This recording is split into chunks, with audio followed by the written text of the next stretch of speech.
Bienvenidos a Legal Revolution, el podcast donde contamos historias increíbles de personas extraordinarias en el mundo legal.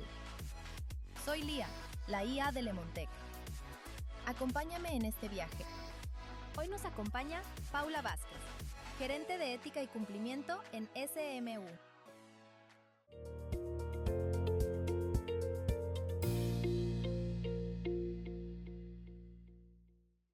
Hola a todos, bienvenidos a este nuevo capítulo de Legal Revolution, el podcast de Lemontec. Mi nombre es Juan Pablo Granda, soy director ejecutivo en esta compañía y aquí vamos a presentar a nuestro invitado de hoy. Es un honor para nosotros tener a Paula acá con nosotros. Ella cuenta con más de 18 años de experiencia en el mundo legal corporativo y yo cuando estaba pensando en cómo presentarte, esa palabra para mí es fundamental en tu carrera. Es el 11 años conociendo los bemoles, 11 años y un mes en SMU, conociendo los bemoles y los matices de tu estructura, de los sindicatos, el navegar las complejidades de tu estructura. Así que bueno, tenemos un enorme invitado aquí con nosotros en Legal Revolution. Gracias por estar con nosotros también, ¿no? Muchas gracias por la invitación. La verdad que no me lo esperaba, así que muy contenta de ser parte de este podcast. Y es el relanzamiento del podcast, así que genial, no es menor que estés acá. De alguna manera te seleccionamos especialmente para que nos acompañes en este relanzamiento. Me siento una privilegiada. Bueno, vamos a arrancar con unas preguntas para dinamizar esto que son bien relámpago. Es como ping-pong inicial. Una palabra que para vos define el rol de compliance en 2025. Yo creo que es la integración, ¿ya? Compliance tiene que estar integrado con el negocio. Es clave que uno sea parte de lo que es el negocio. Entonces, Bien. si tú me preguntas, integración. Bien. ¿Y regulación o innovación? Ambos. ¿Ya? Yo creo que regular es súper importante siempre tener un marco, pero todo lo que tiene que ver con la innovación te permite anticiparte. Entonces, uno no excluye al otro. Buena. Y una herramienta tecnológica con la que no puedas soltar, que no te pueda faltar. En general, los trackers, todo lo que tiene que ver con compliance tracker son clave. Para mí eso no puedo vivir sin un compliance tracker, algo que me permita hacer seguimiento, anticiparme, son clave. ¿Qué le dirías a la Paula recién egresada? Que no tuviera miedo, que se atreviera, que las oportunidades van a llegar y lo más importante, o sea, sin miedo. Buena. ¿Y la situación más difícil que tuviste que enfrentar liderando equipos? Yo creo que las crisis, en general, cuando uno tiene crisis, ahí te desafía tu liderazgo. Así que ha sido como, sobre todo en estos últimos años, ahí yo les contaré más adelante qué es lo que hace SMU. No me lo preguntaste, que la gente debe estar muy ahí ansiosa de saberlo. Así que tiene que ver principalmente con el tema de las crisis. Bien. ¿En algún momento en tu carrera tuviste que dar un giro rotundo o pensaste en hacerlo a lo que venía haciendo tu carrera? Sí, mira, yo creo que fue cuando entendí que la cultura era parte del negocio, parte de lo que yo hacía y que el papel aguantaba mucho. Yo creo que ahí cuando uno entiende que lo que se vive en el día a día es realmente lo importante, fue cuando hice el cambio y que no bastaba solo con escribirlo en un papel, en un protocolo, en un procedimiento, sino que había que realmente vivirlo y era mucho más allá de las letras, de las palabras o de lo que uno podía decir o escribir de manera bonita. Bueno. Contame esto que te preguntaba al principio, que decía de ti, de tus 11 años adentro de SMU. ¿Cómo fue navegar esa trayectoria, esos pasos hasta llegar a hoy como gerente de cumplimiento y ética dentro de la compañía? Suenan hartos años, son casi 2 décadas en el fondo de trabajo. Los primeros años fui asesora, así que ahí aprendí bastante sobre lo que era un cliente externo. Y estos últimos 11 años ha estado principalmente asociado a temas de roles en temas legales, para ver temas de riesgos legales, para ver el tema de negociaciones, diseños de política. Y ahí un poco voy a hacer el par y voy a contar lo que hace SMU. SMU es una sigla que define Supermercados Unidos. Tenemos más de 400 tiendas agrupadas en los formatos Unimark, Mayorista 10, Super 10 y Alvi. O sea, es 25.000 trabajadores, son más de 130 organizaciones sindicales. O sea, es realmente, tenemos más de 10 millones de clientes.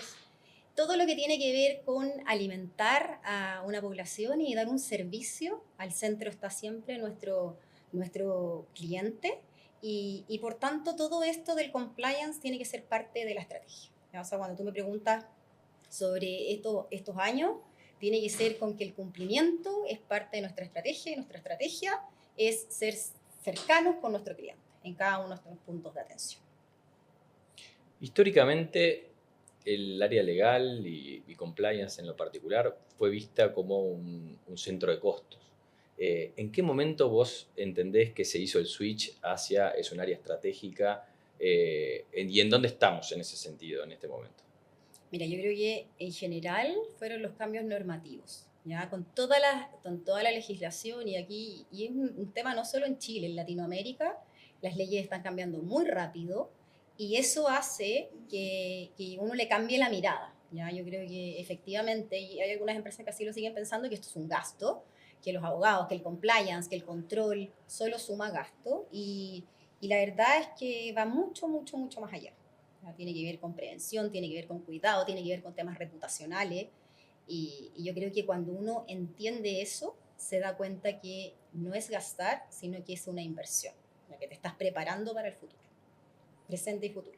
Y para acompañar eso, ¿has visto o notado un cambio de perfil en los profesionales que conforman las áreas? Lo que pasa es que hoy día el compliance ya no puede ser entendido solo con una mirada legal. ¿Ya? Yo creo que ahí y los que nos pueden estar escuchando tienen que entender que, y en el mundo pasa, el que está a cargo de compliance no necesariamente es un abogado. Acá en Chile se da mucho por el tema de la ley de delitos económicos y eso, pero en general tiene que ser un profesional multidisciplinario. Es clave entender de números, entender de riesgos, entender temas de tecnología. Eso es súper importante. O sea, si no te quedas pegado, le preguntas a algún tema de inteligencia artificial y te dan una respuesta que al final la puede dar cualquiera, pero acá es ser integral. Yo creo que esa es la clave, ser muy integral. ¿Y pensás que la formación académica está acompañando ese cambio o todavía quedan desafíos ahí? A ver, yo tengo un sobrino que estudia en una reconocida universidad de la Plaza de Derecho y la verdad que uno ve cambios en que todas estas teorías que te empiezan que pasan están con un foco un poco más de lo actual. ¿Ya? Yo creo que todavía no es todo lo que uno esperaría, porque el derecho es fome, porque el derecho es una cosa que como densa, como que te hablan Cortame eso, por favor, el derecho fome nos van a matar. Se acabó esto ya. Bueno, el derecho no es algo que sea tan atractivo, ¿ya? Entonces, eso hace también que uno deba plantearlo de una manera mucho más lúdica y que uno pueda interactuar con la gente de una manera mucho más real y que te entiendan, porque si no nadie te entiende. Y yo creo que las universidades en ese sentido sí están tratando de enfocarse para allá. Bien, ojalá lleguemos porque es importantísimo. Sí. Si no, esto se corta y no termina de expandirse. Lo que pasa es que si no entienden que esto hay que vivirlo, la verdad es que no vamos a avanzar, se van a quedar en el pasado. Y hablando de la actualidad, ¿cuáles son los principales desafíos que encontrás en tu rol, digamos, hoy en SMU? ¿Cuáles son tus 3 prioridades, las cosas que tenés en la punta de la lengua? Yo creo que lo más importante es el tema de la prevención, ¿ya? Es súper importante prevenir los delitos, el tema de la ciberseguridad. Uh-huh. ¿Ya? Cuando tú me preguntabas ahí, yo pensando en mis 3, me costó llegar, pero... Pueden ser 2, pueden ser 5. No, claro, pero la ciberseguridad yo creo que es clave. Es clave, son cosas que no se están viendo. Nos pasa que como cuando no es algo tangible hasta que te pasa, hasta que te clonaron la tarjeta, hasta que te ocurrió, hasta que hay un conocido que le pasó. Entonces yo creo que la ciberseguridad es un foco. Tener proveedores éticos. Eso es súper importante. Proveedores, uno internamente tiene una declaración, nosotros hacemos los negocios de manera correcta, pero también tenemos que trabajar con proveedores que lo hagan de forma correcta. Y yo creo que en SMU nosotros estamos haciendo todo lo que es un desarrollo muy fuerte, llevamos años haciéndolo, que tiene que ver con marcas propias, ¿ya? Que es hacer productos que sean de nuestra propia producción. Buscamos siempre en un foco del cliente, buscamos que estos productos en el fondo tengan precio, calidad y lo más importante es que tengan un alto estándar ético, ¿ya? Uh-huh. O sea, un alto estándar ético desde el momento de la producción, que no sea con infracciones laborales. Entonces yo creo que ahí estarían los puntos más relevantes hoy día dentro de mi rol, ser parte de eso. ¿Sabes que lo he visto? He visto que marcas de ustedes tienen como esa, inclusive, cuidado de los ingredientes, de no poner tantas cosas. No sé si ahí me estoy metiendo en... Tiene que ver con eso, tiene que ver, mira, con los ingredientes, que sean al final temas que no dañen a la salud, eso es muy importante. El packaging. El packaging tiene que ser sostenible, tiene que ser responsable, tiene que ser usado con materiales que puedan ser reciclados. Todo lo que tiene que ver con su contenido, con la información que tú le vas a dar al cliente. Y eso viene con un tema ético, o sea, no solo cumplir la ley. Se está notando, inclusive, viste que están muy de moda los rankings que hacen los nutricionistas van al supermercado y van agarrando distintas marcas y tienden a rankear mejor los productos de ustedes que de marcas reconocidas que han estado trabajando en el tema, porque se ve el foco que le están poniendo al tema. Es que, y además es más económico, porque mientras menos cosas le ponga, más barato es y tiene una mejor percepción también desde el punto de vista del cliente. Entonces, tiene que verse bonito el packaging, pero además la gente lo busca, o sea, la gente busca productos que no tengan gluten, ya no es solo una moda, ya es una manera de vivirlo, y en ese sentido para nosotros es un desafío usar estándares no solo legales, sino que estándares éticos, que eso es súper importante. Me encanta y creo que hace la diferencia. Volviendo a tu rol, ¿cómo has visto tu relación con la alta dirección? Digamos? ¿Cómo es esa vinculación? ¿Cómo es ese reporte o interacción? Mira, yo creo que con los años esto ha ido cambiando un montón. Ya hoy día es una relación muy cercana. Uno es parte de la mesa. Esto fue todo un proceso. Esto no piensen los que nos pueden estar escuchando que en un minuto SMU dijo vamos a meter a compliance va a ser parte de todo esto.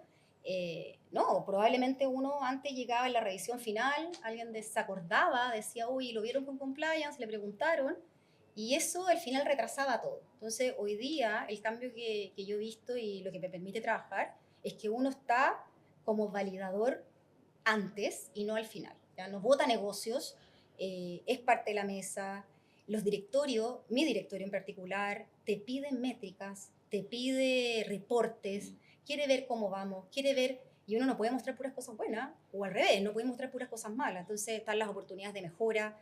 Eso para nosotros ha hecho un cambio y los directores están muy metidos, primero porque ninguno quiere tener una responsabilidad penal, y segundo porque quieren representar una empresa que efectivamente sea reconocida en el mercado como una empresa que hace lo correcto. El tema relacionado un poco también a lo de antes, ¿cómo has logrado implementar esto a nivel cultural en la compañía? Esta cuestión de cultura y ética embebida dentro de SMU, porque creo que es factor clave para el éxito. A ver, yo creo que lo primero es que los controladores y la alta dirección están muy convencidas de esto, ¿ya? O sea, cuando te hablan, que a veces uno lo va a escuchar, esto del tono desde la cima, uno dice, ¿qué es eso? Tonos de top, a veces suena tan rebuscado, y tiene que ver con un convencimiento del que está arriba, quiere hacerlo de una manera correcta. Entonces, ella como que te inviste, te da el poder, es como la confianza del técnico. Ya tú tienes la confianza del técnico y el técnico te dice, ¿sabes qué? Podés jugar por el lado izquierdo, por el lado derecho, te da ciertas instrucciones.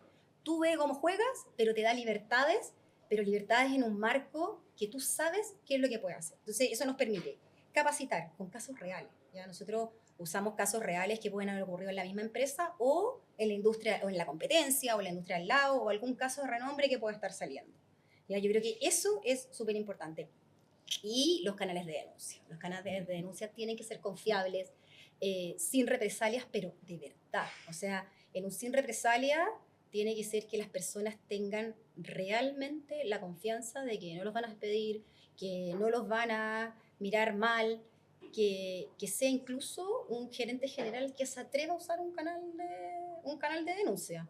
Yo creo que para mí lo que más me impactó fue eso, fue cuando en un gran ampliado, mi gerente general le dice a todos, no teman usar el canal de denuncia porque yo lo he usado.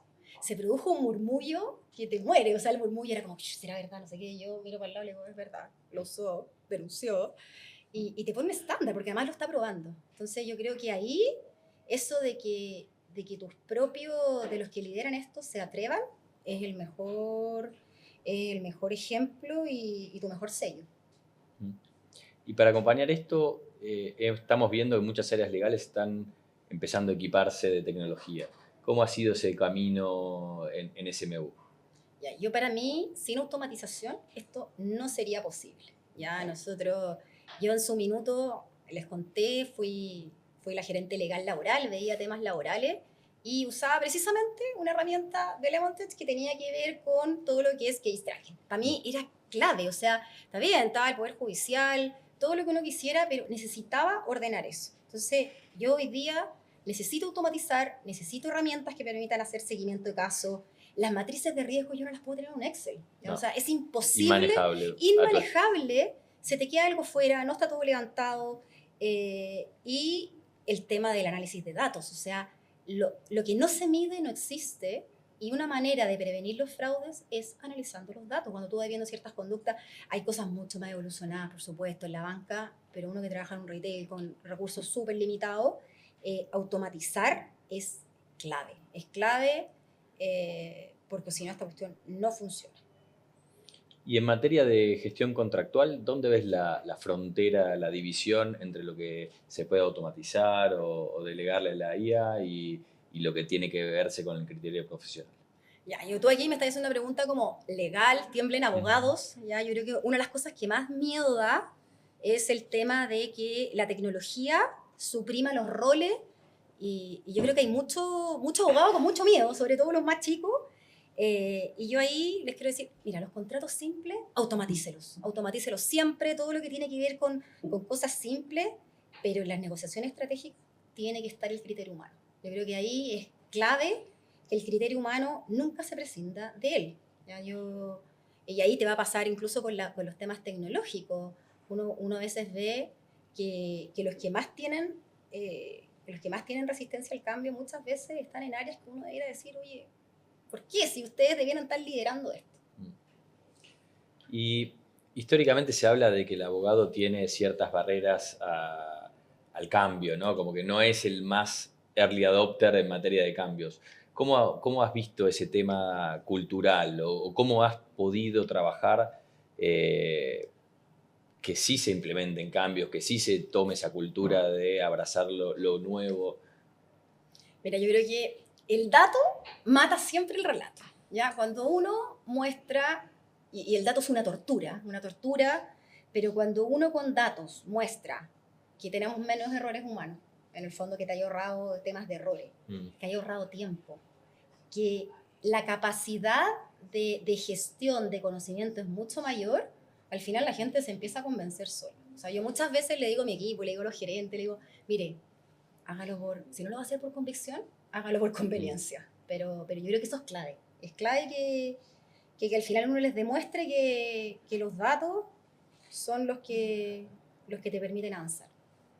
¿Y cómo te imaginas la convivencia, el día a día entre el abogado in-house y la inteligencia artificial? Ese chat, esa comunicación. Yo soy una fan de la IA, pero una fan, pero hace un par de años atrás yo tenía un discurso, a veces se lo escucho a mis niñas, que dicen, yo decía, yo no hablo con máquinas, yo no me relaciono con máquinas. Entonces en esa época tú dejabas como, no sé, te salía una máquina para dejar un mensaje y yo no lo hacía. Entonces yo soy una conversa, me fui convirtiendo, y yo creo que la IA, toda tarea repetitiva, siempre hay que dejársela. O sea, todo lo que se repite en el tiempo, yo creo que eso lo puede hacer una máquina, y ha sido siempre así, ¿ya? Automatizar, uno va viendo en un retail, si siempre hacemos tal cosa, tal día, no sé qué, deje que esto se estandarice, ¿ya? Y yo creo que al ser humano siempre, que me lo haya escuchado este rato, dejar el juicio ético y lo que tiene que ver con la visión de negocio. Yo creo que el ser humano siempre tiene que estar involucrado en eso, y eso, por mucho que entrenes a la IA, es difícil que lo alcance. El tema de, que yo digo, el alma que le damos los seres humanos. Voy a dejar un ratito de costado la tecnología para hablar del lado más humano.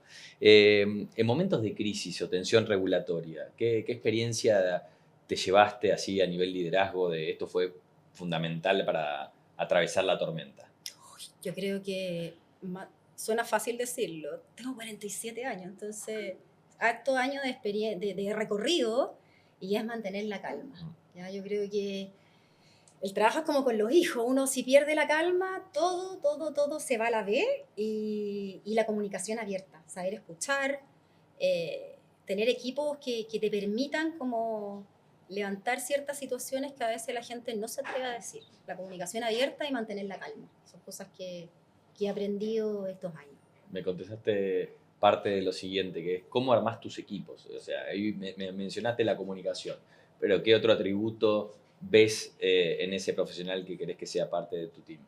Sí, mira, he trabajado y he formado muchos abogados a lo largo de mi historia. Yo creo que la curiosidad, ya uno antes como que no tenía como, decía, ¿por qué? ¿Por qué este cabro? ¿Por qué esta chiquilla? ¿Por qué? Primero que sean muy curiosos, que tengan este sentido como del aprender. Lo otro, necesito gente que sea capaz de involucrarse en distintos negocios, ¿ya? O sea, yo creo que en ese sentido a veces te pasa que, que ese es un poco el pecado del in-house, que si bien conoce su negocio, a veces conoce solo su negocio, y los abogados de estudios o de prestadores de servicio tienen esa capacidad de poder insertarse en distintos negocios. Entonces yo creo que el entender el negocio que tú estás asesorando, que uno está mirando el cumplimiento, es clave. Si yo estoy en un retail, no puedo estar viendo temas de pertenencias mineras.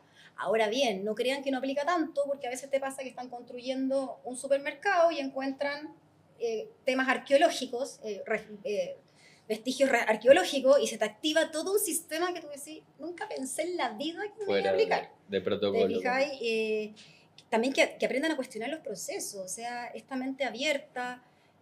Hay uno de los delitos, nosotros, de todo el tema de la madera. Entonces, ¿qué delito de tema de madera vas a tener tú? Perdón, usamos pallets. Los pallets están hechos con madera. Jamás. Entonces, cuando yo les cuento, les digo, oye, abran, salgan de esa caja, cuestionen los procesos. Esta frase, que realmente yo creo que hay algo que me carga, es cuando uno dice, es que siempre lo hemos hecho así. Y uno dice, bueno, la odio. No, y uno, ¿sabes lo que dan ganas de decirle? Que me aguanto, después ya no digo todo lo que pienso. Es que siempre lo he hecho mal. Eso me dan ganas de decirle, pero claro, hoy día ya no lo digo, solo lo puedo pensar, y la invitación es eso. O sea, yo, para mí, mis equipos, todos los días les digo, tienen que salir de esa silla, tienen que cuestionar los procesos, tienen que pensar en cómo lo haría o por qué lo está haciendo la persona que está en ese rol. Porque eso es súper importante. Y a nivel habilidades blandas, mencionaste la comunicación. ¿Qué otra cosa? ¿Hace falta que negocien? ¿Qué otra cosa se te ocurre que...? O sea, de todas maneras. Y, o sea, tienen que ser capaces de negociar. O sea, es súper importante que tengan habilidades negociadoras, pero no desde pasar por encima. O sea, aquí el compliance, uno tiene que seducir a tu contraparte. Yo se los dije acá, hacerlo más si no lo va a hacer por convicción, hágalo por conveniencia. Y acá hay una parte que hay que influir en la cultura. O sea, las culturas son súper importantes, y para eso hay que salir del cascarón. O sea, tiene que ser gente que pueda entender desde el rol que te habla, ponerse en el lugar, mucha empatía. Entonces, la empatía, qué sí, difícil. Súper difícil. Qué difícil. Súper difícil. Y ahora, mirando un segundito a la cámara, ¿qué mensaje le darías a un abogado in-house que todavía se siente que es un centro de costo?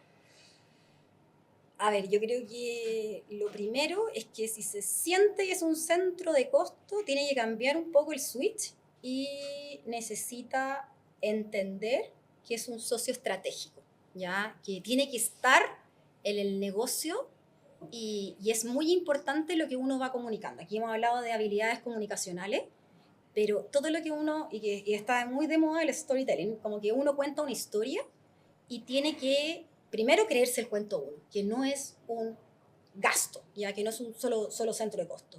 Y para eso hay que anticiparse a los riesgos, pero no desde una mirada de como, no, es que es un riesgo porque esto no se puede hacer, no, es que esto tampoco, sino que tratar de encontrar la manera, y para eso están los abogados, para eso estarán las áreas de riesgo, de poder encontrar la manera en que esto se haga, y construir confianza. Es súper importante ir construyendo las confianzas, porque algo pasa, que si te sentís como centro de costo es porque no estáis construyendo confianza, estáis siendo un problema, y más una piedra de tope que un avanzar.